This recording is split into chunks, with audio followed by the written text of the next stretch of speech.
you know, new find, newly hunt. Yan. Check pa natin yung ano niya, kung may mga hidden gem. Yan. Yan. Ito, nagtatricolor siya. Yan. Yellow at saka pink. Ayan o. May yellow. Yung bagong ano. Depende sa tama ng araw. Ito, may mga black mamba tayo. Yan. Black mamba. Natatandaan mo pangalan ito yang? Hindi. Ito. Tinkerbell. Si Tinkerbell at saka to, tambong ko. Tambon niya.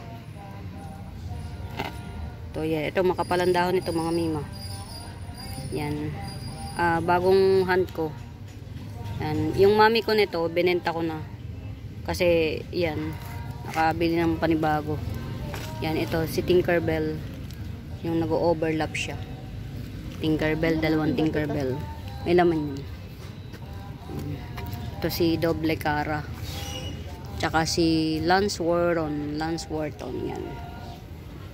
Actually, meron akong Lance Wharton. Kaya lang, maliit to. Gibson ko na to. Yan. Basta mga mima, check ko muna yung ano niya. Tapos, update ko na lang kayo sa pricing ha.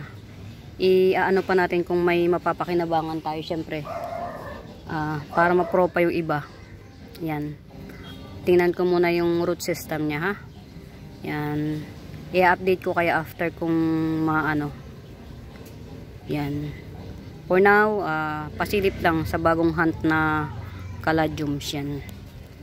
Black mamba. Nakalimutan ko pangalan nito, mga mima. Maganda to, makapalang dahon.